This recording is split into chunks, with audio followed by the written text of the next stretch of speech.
Replay, ça s'est passé sur Radio Antasia. Radio Antasia.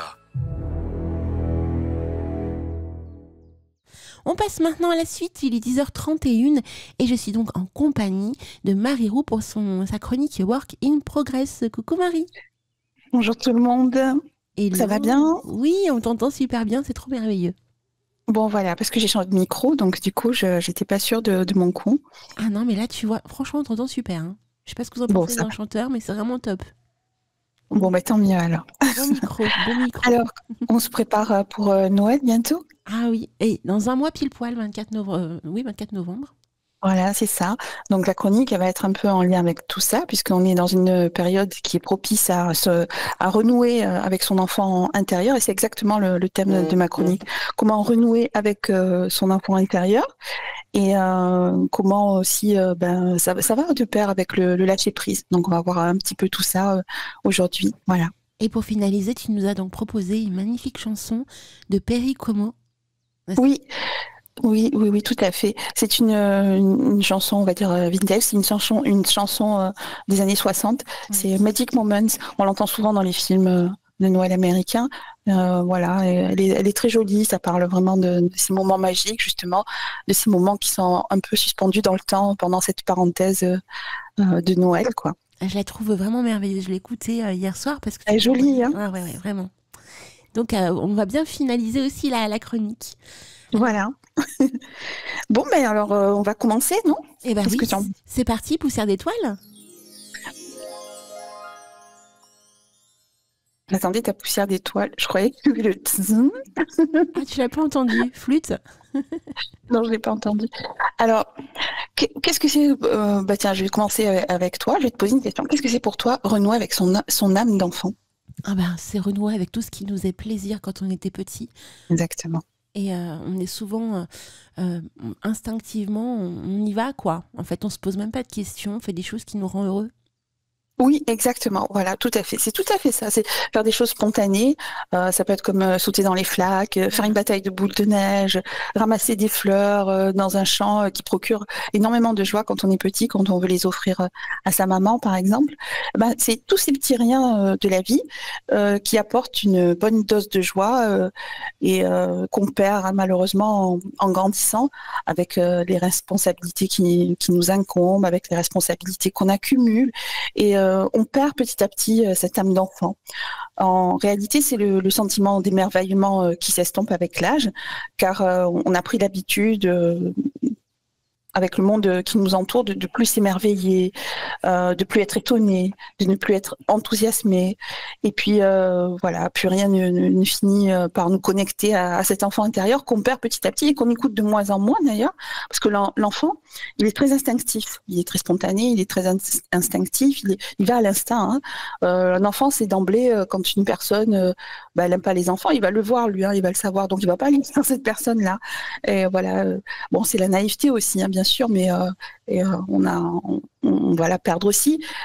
On va voir tout au long de ce que je vais détailler que bon, il faut rester quand même les pieds connectés à la réalité. Renouer avec son enfant intérieur, ça ne veut pas dire renouer avec sa naïveté, renouer avec le syndrome de Peter Pan, tout ça. Hein, c'est pas ça. Hein, c'est vraiment se permettre des récréations comme ça de temps en temps dans notre monde d'adulte qui est un monde sérieux, qui est un monde où on n'a plus envie de rire, etc. C'est renouer donc avec ça pour être en accord avec soi-même et pour apporter beaucoup de joie et le bien-être. Hein, on en est toujours au même point. Hein. Alors tu sais que c'est marrant parce que tu parles de l'enfance ce matin et en plus tu parles du syndrome de Peter Pan parce qu'après toi il y a Agnieszka qui sera là et elle va nous parler du conte de Peter Pan. Donc, voilà, tu vois, je le savais même pas. Tu vois, les coïncidences s'enchaînent comme ça. C'est très bien, très bien. Là, on va l'aborder d'un point de vue vraiment vaguement. Hein. Nous, on va l'aborder un peu plus psychologique, mais je pense qu'elle va y faire référence aussi. Mais oui, c'est intéressant, c'est rigolo ce que tu dis là. C'est fou. J'ai halluciné quand j'ai vu vos thèmes. Et voilà, tu vois. C'est vrai qu'on est dans cette période-là. La période de Noël, elle est vraiment propice à ça. Pourquoi? Parce que, comme je l'ai dit en tout début d'émission, c'est une parenthèse comme ça dans l'année où on se retrouve dans son foyer. Donc vraiment On va le redécorer, on décore le sapin, souvent on le décore en famille. Et puis, même si on est tout seul, il y a des gens qui sont tout seuls, qui se disent oh, j'ai plus envie de décorer le sapin, il n'y a personne, je le fais tout seul, Noël, je suis à la maison. Ben, il y a d'autres personnes aussi qui, même tout seules, elles ont cette magie de guillemets qui continue à être perpétuée et qui est importante. Parce que c'est vraiment un moment de récréation quand on est adulte, de renouer avec son âme d'enfant. Hein. Nos expériences, elles nous font perdre cette magie des premières découvertes, les premières sorties scolaires, les premiers goûters d'anniversaire avec tous les copains quand on est à l'école tout petit, plus tard les premiers baisers quand on est adolescent. En fait, c'est notre mémoire, nos souvenirs qui nous formatent. Et parce qu'on a déjà fait ces expériences-là, par exemple la première fois où on voit la mer, un papillon qui vole, un coucher de soleil, la neige. On sait déjà à quoi s'attendre en fait. Donc notre esprit, il est déjà formaté. C'est pour ça qu'on perd aussi cette faculté de l'émerveillement. C'est cette connaissance acquise qui nous empêche de vivre pleinement le moment présent en fait, tout simplement. Et l'enfant, il est très connecté au moment présent. Il est vraiment dans la pleine conscience, l'enfant, sans s'en rendre compte. C'est inconscient, mais c'est sans s'en rendre compte. Alors que nous, l'adulte, avec notre esprit qui a acquis ces connaissances, cette expérience, eh bien, ça va nous empêcher de vivre justement ce moment présent. Notre esprit, il crée une barrière en fait. Hein. Ça crée comme une réalité déformée en fait, qui nous empêcherait de voir les choses telles qu'elles le sont, alors que l'enfant, non. Tu vois ce que je veux dire ? Totalement, ouais, totalement. Alors en plus, moi, je remarque aussi qu'à cette période, si on ne fait pas la décoration de notre maison, vu qu'on est en période sombre, qu'il y a moins de lumière, il y a moins de chaleur, bah forcément on déprime. Hein. Donc un minimum, on décore sa maison, ça fait du bien en fait. Mais oui, parce qu'on devient, sinon on devient prisonnier de nos soucis. Je parle pas forcément de la décoration de Noël, mais en général, quoi. Plus dans cette période-là, c'est vraiment le plus propice, le temps le plus propice de l'année comme pendant l'été, hein, à être vraiment à renouer avec son âme d'enfant et renier ses soucis et tous nos jugements sur nous-mêmes d'ailleurs, hein, qui font que la beauté qui nous entoure, elle est amoindrie tout simplement en fait en étant adulte. Enfin, je ne sais pas si tu le ressens comme ça, mais qu'est-ce que tu... Totalement, je le ressens comme ça. Moi, j'ai vécu une expérience d'un Noël quand je suis quittée Lyon pour m'installer en Bretagne. On était en plein déménagement au moment de Noël et on n'avait pas décoré du tout parce que forcément, on était dans les cartons. Mais je peux te dire, c'était pas pareil émotionnellement à vivre. Hein. Bien sûr, mais ouais, c'est ça, parce que c'est la fameuse Madeleine de Proust. Hein, voilà, tu renoues avec ça, avec des souvenirs. C'est une bulle en fait que tu t'offres. C'est quand je parlais de parenthèse, c'est vraiment ça. C'est une bulle que tu t'offres et tu redécouvres ton esprit curieux, ta spontanéité, et ça fait du bien. Et en fait, ça aussi, ça fait partie du bonheur. Hein. Moi qui étudie vraiment ça fait vraiment du bien, quoi, de renouer avec cette âme d'enfant. Et c'est pourquoi c'est si important d'ailleurs. Parce qu'on oublie parfois, tu sais, à quel point l'enfance, c'est la liberté, l'audace, la créativité aussi. Donc tu renoues avec toutes ces notions, tous ces concepts, tout redevient léger. Et ça, tu peux, cette légèreté-là, on ne l'a que si tu as un regard d'enfant, de temps en temps évidemment, hein, parce qu'on est devenu adulte et on sait bien qu'on ne peut pas rester enfant tout le temps. Je dirais que renoncer à son nombre d'enfants, ça nous rend optimistes, plein d'espoir et plein de promesses. On redécouvre les plaisirs simples, on continue à apprendre. Et surtout, on laisse le stress et les problèmes de côté pendant un petit moment pendant qu'on s'offre cette récréation. Alors, comment on le fait ?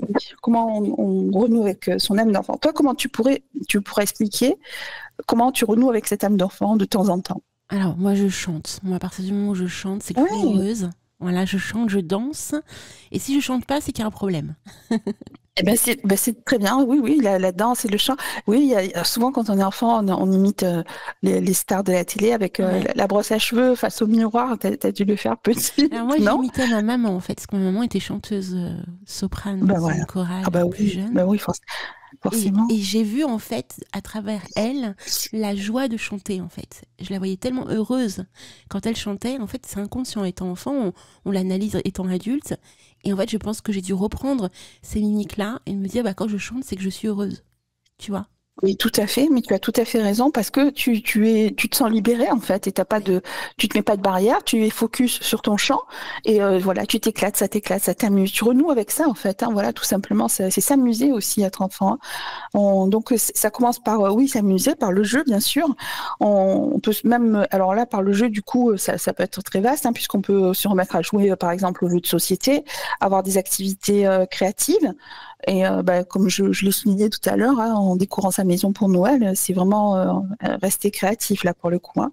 On prépare son sapin, on décore sa maison, c'est très enthousiasmant, c'est très gai quand, je sais pas, pas pour la plupart des gens du moins. Hein, je sais qu'il y en a qui sont fâchés avec Noël aussi, mais pour la plupart des gens qui aiment ça, qui fêtent Noël, c'est vraiment un plaisir de rentrer chez toi, d'avoir ces odeurs, d'avoir voilà l'odeur de la clémentine, l'odeur du sapin, l'odeur de la cannelle, enfin tous ces trucs-là, et puis les décos, tout ce qui fait plaisir à l'œil, quoi, en fait. Hein. On peut explorer de nouveaux centres d'intérêt. Et d'ailleurs, quand tu renoues avec ton âme d'enfant comme ça, il faut surtout pas craindre les jugements et ses propres jugements. Voilà, on s'autorise à s'amuser complètement et à être authentique. La clé pour moi, elle réside dans ces moments vécus et partagés. C'est aussi rire sans se poser de questions, s'émerveiller, faire des choses juste pour le plaisir, dire ce qui nous vient, réapprendre à être curieux, ne pas craindre de faire des erreurs, comme on en fait dans tous les apprentissages d'ailleurs. Hein. Un bébé, quand il apprend à marcher, il va tomber plusieurs fois, mais vraiment. Et pourtant, ça ne le décourage pas. Il se dit jamais, jamais j'y arriverai. Ben non, parce que il faut que c'est quelque chose de naturel chez lui. Voilà, et cette connexion au naturel, on la perd aussi en grandissant. Et c'est ce qui parfois peut nous démotiver pour beaucoup de choses aussi, hein, parce qu'on se dit j'y arriverai pas. Maintenant, quand vous dites cette phrase-là, j'y arriverai pas, repensez au bébé qui tombe plein de fois et qui pour autant n'abandonne jamais et finalement se met à marcher. Ah, c'est vachement beau ce que tu dis. Oui. C'est une réalité, hein, s'amuser, apprendre, s'amuser sans se soucier du regard des autres. Ça aussi, c'est très important parce que quand on est adulte, on a peur du jugement des autres aussi. Et l'enfant, il s'en fiche un peu en fait. Hein. S'il a envie de courir, il court. S'il a envie de sauter dans les flaques, il saute. S'il a envie d'un coup, il s'arrête, il s'allonge. Il a envie de rêver. Il rêve. Il veut faire une bataille de coussins. Il l'a fait. Renouer vraiment avec cet enfant intérieur, c'est une véritable picouse, hein, je dirais, de simplicité. Tu vois ce que je veux dire dans nos journées, surtout sans chercher à être tout le temps et dans le jugement et dans le contrôle aussi. L'adulte, il aime contrôler aussi, bien sûr, parce que ça fait plus sérieux aussi de toute façon. Et il y a autre chose aussi, quand tu renoues avec cet enfant intérieur, c'est qu'il faut pas oublier de faire, c'est, je pense, hein, c'est ne pas oublier de cultiver la gratitude. C'est-à-dire être reconnaissant pour ce que tu as. Parce que ça aussi, ça amène de la joie. D'ailleurs, il y a beaucoup de personnes qui pratiquent qui écrivent sur un journal de gratitude. Ça apporte, par exemple, à la fin de ta journée, ou au début, en te levant, tu tiens un journal de gratitude et donc tu inscris, par exemple, 3 petits plaisirs que tu as eu dans la journée. Tu as une journée très difficile au boulot, tu rentres, tu es crevé, tu as encore cette difficulté-là parce que tu es à la maison et peut-être tu dois t'occuper des enfants, peut-être il y a ton mari, il y a tes enfants, il y a les tâches ménagères, et puis même si tu es seule de toute façon, tu as toujours des trucs à faire à la maison. Donc, en fin de journée, tu t'accordes une petite pause comme ça sur ton journal de gratitude et tu écris comme ça, c'est d'ailleurs le titre d'un livre, 3 kiffs par jour, voilà, que tu as eu dans la journée. Mais ça peut être des tout petits plaisirs comme ça, juste j'ai mangé du chocolat, c'était trop bien, j'étais avec une collègue de travail, machin, elle m'a trop fait rire, on a eu un fou rire, c'était trop bien. Voilà, 3 petits kiffs comme ça. Et le fait de les écrire comme ça, tous les jours, pardon, le fait de les écrire tous les jours, le fait de mettre à nu comme ça les émotions que tu as ressenties, ça te fait aussi te reconnecter à toi-même et être aussi reconnecté à cet enfant intérieur. L'enfant intérieur, c'est aussi les émotions brutes, hein. Donc c'est très intéressant. Je ne sais pas si tu as déjà fait cette expérience-là, non, Alina? En fait, à chaque moment de Yule, quand je fais mon sapin, moi j'ai un rituel qui est tout le temps là depuis des années et des années. Enfin, depuis surtout que je suis dans ce milieu. En fait, pour moi, chaque boule de Noël que je vais accrocher à mon sapin, c'est un vœu que je fais. Tu vois, c'est un vœu Mais que c'est je fais génial, c'est pour les super, gens, ça, c'est une super idée. ouais, pour les gens que C'est j'aime, les gens génial. autour de moi, les gens que je rencontre, pour moi-même. Enfin, je trouve, voilà, à chaque fois, et je trouve que symboliquement, ton sapin a une énergie beaucoup plus belle que simplement tu décores ton sapin, etc. Mais ça, j'en parlerai quand je ferai l'émission spéciale de la préparation de Yule autour de la Mm. décoration. Comment conscientiser et apporter vraiment un vrai plus dans sa manière de créer et surtout de décorer sa maison à cette période. Mais oui, puis tu as raison. Moi, je sais que par exemple, quand je décore le sapin, bon, moi, le sapin, c'est plusieurs étapes. Il y a des tout petits objets, par exemple, que mon fils a fait quand il était à la crèche, quand il était à la maternelle, tu vois, des trucs comme ça. Et voilà, il y a ça, par exemple. Donc, je continue à les accrocher. Par exemple, il y a un Père Noël en carton qui est rouge, et puis qui a, en guise de barbe, il a du coton, tu vois. C'est tous ces petits objets faits à la main, comme ça. J'ai les premières boules de Noël que j'ai fait, qu'on avait acheté pour notre premier Noël avec mon chéri, ça aussi, je les ai encore, je les accroche. C'est des souvenirs, en fait, que j'accroche. Et moi, je renoue vraiment avec cette parenthèse dans le temps qui est suspendue, et j'ai l'impression de la suspendre aussi à mon sapin, quoi. Donc moi, c'est beaucoup de souvenirs. J'ai des boules qu'on avait dans ma famille, que j'ai récupérées, que je mets moi dans mon sapin, etc., etc. Donc moi, c'est plus replonger dans tous ces souvenirs-là. Donc ça aussi, ça fait partie de la reconnexion à son enfant intérieur. Tu sais, c'est très mal vu dans le monde d'adulte d'avoir des éclats de rire dans l'entreprise, par exemple, de s'enthousiasmer de tout avec un client, de jouer avec légèreté avec ses collègues. Toute cette spontanéité-là, cet étonnement qu'on avait enfant, il s'éteigne petit à petit quand on devient adulte et être trop sérieux. Alors moi, je trouve que c'est très très important de renouer comme ça avec son âme d'enfant et de se connecter à soi, hein.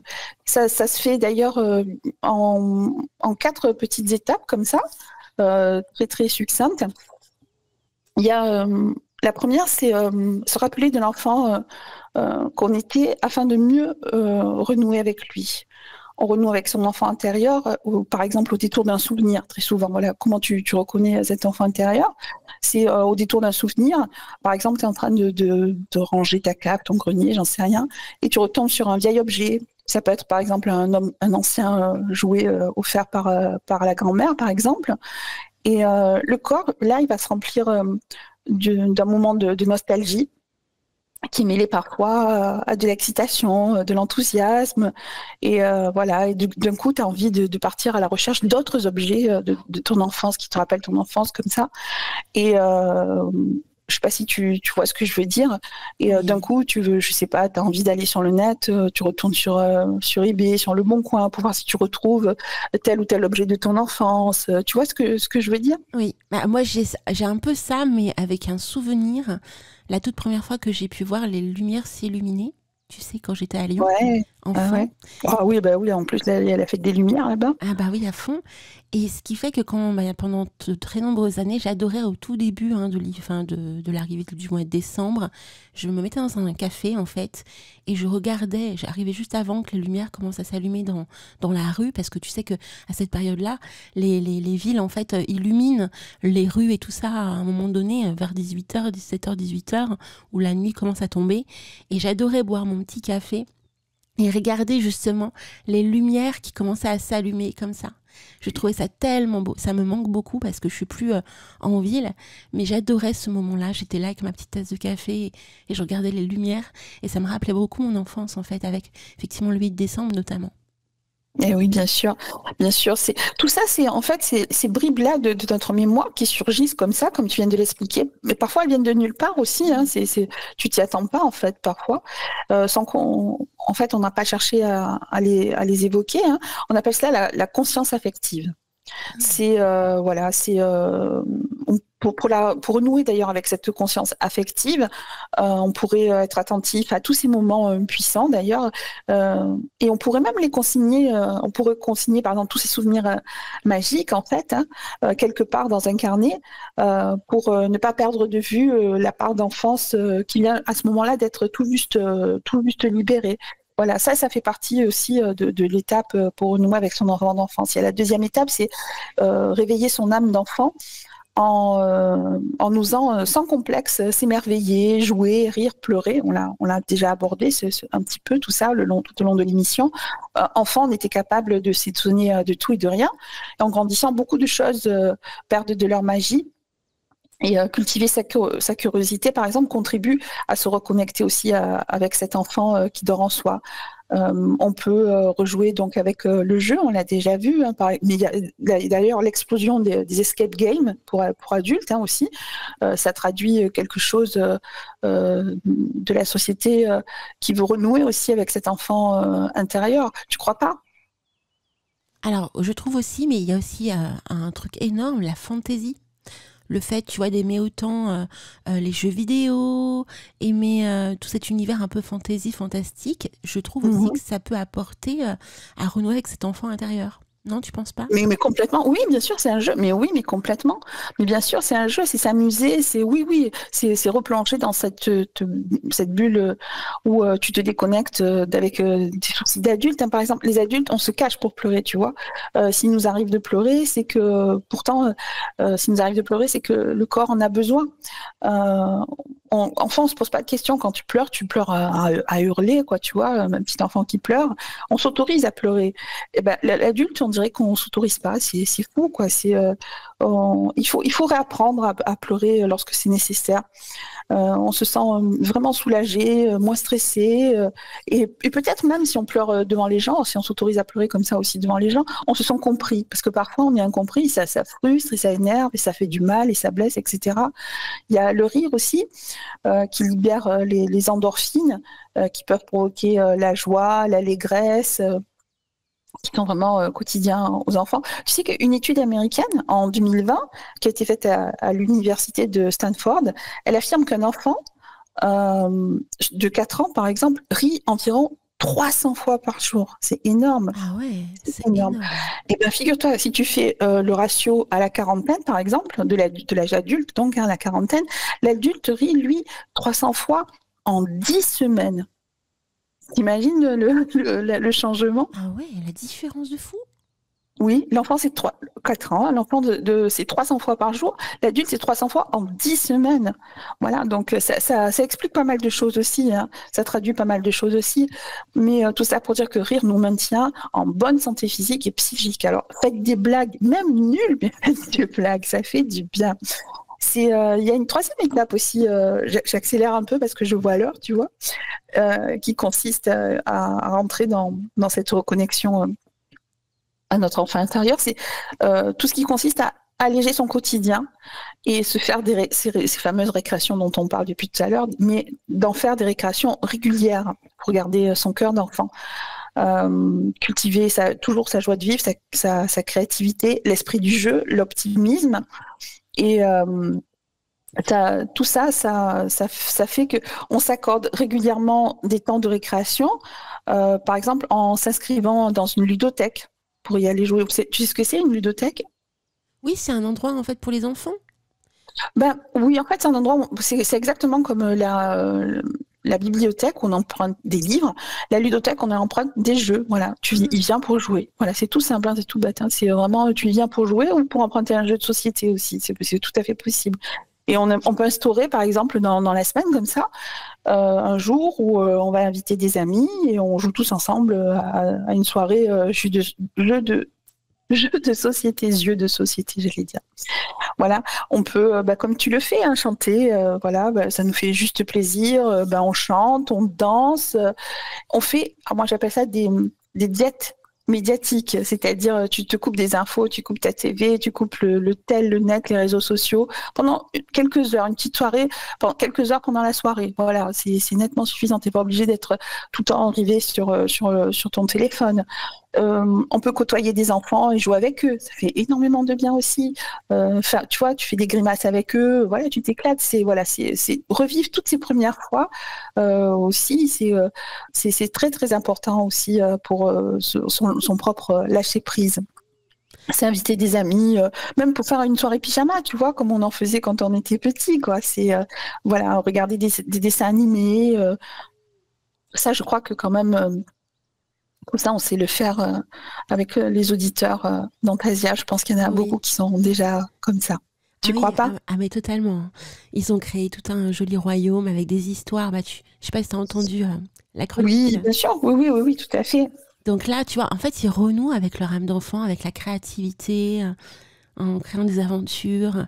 C'est vachement beau. Oui, je trouve ça génial, oui. C'est la quatrième étape, elle consiste en ça aussi, c'est faire la différence entre la reconquête de son enfant intérieur et voilà le syndrome de Peter Pan. Alors tu t'accordes des parenthèses, pour autant, tu as des moments de distraction et de jeu, mais pour autant, ça signifie pas que tu recules face à tes obligations d'adulte de toute façon, tu vois. C'est juste une récréation. Par exemple, en entrant dans l'âge adulte, il arrive que certaines personnes, elles ont des difficultés à faire des choix ou à voler de leurs propres ailes. C'est souvent dû à un manque de confiance en soi et un manque de confiance en l'avenir. Certaines peuvent s'installer dans un mode de vie qui est centré sur le plaisir, le jeu, un monde qui est dénué de toute contrainte et devenir très dépendant des autres à ce moment-là, les parents notamment. D'ailleurs, on a appelé cela aussi, ce phénomène-là, autre que le syndrome de Peter Pan, on l'a appelé l'adolescence. Le kidulte, chez les Anglais, ça s'appelle comme ça aussi. C'est le syndrome de Peter Pan, tout ça. Ça s'installe en général à la vingtaine, mais ça peut durer 10, 20 ans, c'est-à-dire que à 30, 40, peut-être même 50, je sais pas, tu es encore adolescent, tu as encore ce syndrome de Peter Pan. On se complaît dans ce statut d'adolescent. Voilà, il y a beaucoup de gens avec ce syndrome-là qui vont procrastiner beaucoup, qui vont beaucoup manquer d'autonomie, qui savent pas prendre vraiment de décisions importantes, quoi. Et on peut pas être tout le temps en Peter Pan, c'est pas possible. Mais on peut s'accorder de belles récréations comme ça, comme on l'a expliqué tout au long de l'émission, là, voilà. Donc, on peut collectionner les peluches, jouer à la console, tu le disais tout à l'heure, tout en gérant le travail, les courses, les enfants. En fait, il faut trouver son équilibre là-dedans. Cultiver son âme d'enfant, ça ne doit pas nous empêcher de garder un pied dans la réalité. Ça doit juste fractionner le sérieux et être une mission à vivre. On se fixe des récréations comme ça au quotidien.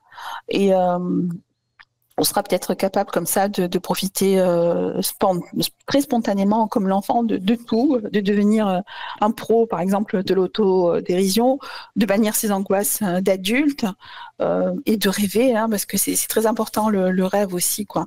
Et tout ça, on peut le mettre en rapport aussi avec le lâcher prise parce que ça fait vraiment partie des renouer avec son âme d'enfant. Ça fait partie de l'ensemble du lâcher-prise, en fait. Le lâcher-prise, c'est quoi? C'est un concept qui est fondamental. Il implique de se détacher de ses pensées, de ses émotions ou de situations qui génèrent du stress et de l'anxiété et de la frustration. Donc, renouer avec son âme d'enfant, c'est une barrière à tout ça, si tu veux. Alors, je voulais rebondir concernant, tu sais, le fait que tu dises que quand on est enfant, en fait, on rit beaucoup plus. Oui. Et je me posais la question, en fait, je me disais, mais si en tant que parent, on n'a pas développé ça chez l'enfant, c'est-à-dire si on l'a bridé, en fait, si on a empêché sa spontanéité de se mettre en place dans l'enfance, est-ce que ça peut faire aussi des adultes avec une complexité particulière qui fait qu'effectivement, mais ils seront plus souvent... Ça risque de faire des adultes qui vont être sous contrôle. C'est-à-dire, ils vont pas se permettre beaucoup de choses, ou alors ils voudront tout contrôler. D'accord. Donc ça peut donner deux sortes d'adultes. Ou un adulte qui n'aura pas du tout confiance en lui et qui aura peur de tout. Même pour les décisions, ça va être très compliqué pour lui. Ou alors tout le contraire, c'est un adulte aussi qui va être, il va être sous contrôle, il va tout contrôler, il va essayer d'être vraiment, ça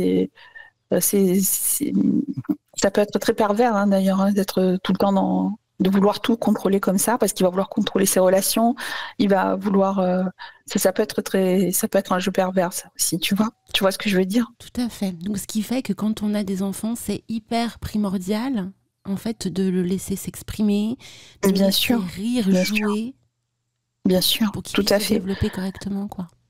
Lui mettre des limites aussi, hein, parce que Bien sûr. évidemment, on peut pas faire n'importe quoi, parce que si tu mets pas de limites à un enfant, il se met en danger aussi. Hein. Ah oui. Donc lui mettre des limites aussi. Voilà, il y a des règles à respecter. Mais comme quand tu joues à un jeu de société, il y a des règles et des limites.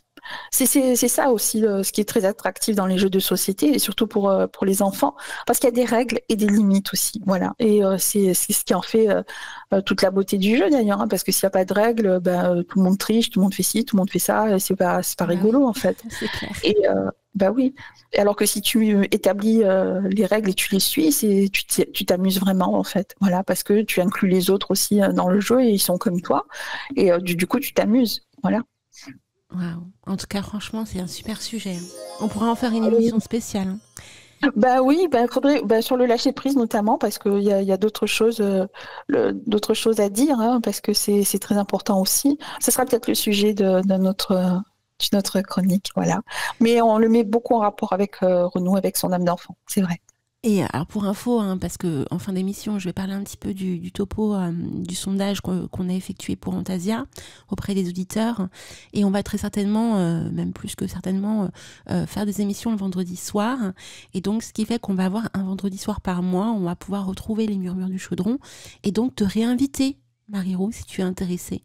Oui, bien sûr, voilà, pour parler de tous ces beaux sujets autour de toutes ces belles expériences que tu nous expliques dans ta jolie chronique.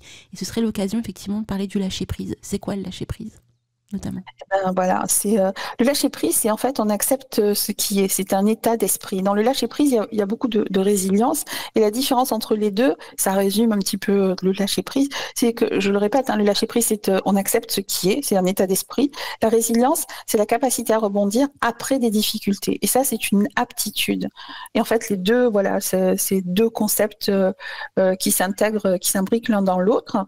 Et dans ces deux concepts-là qui s'imbriquent l'un dans l'autre, on a aussi ce potentiel de renouer avec son enfant intérieur. Ça fait partie aussi du lâcher-prise, tout à fait. Waouh. Vous voyez, hein, ça promet du bouillon, les amis, hein, pour 2025. Eh bien sûr.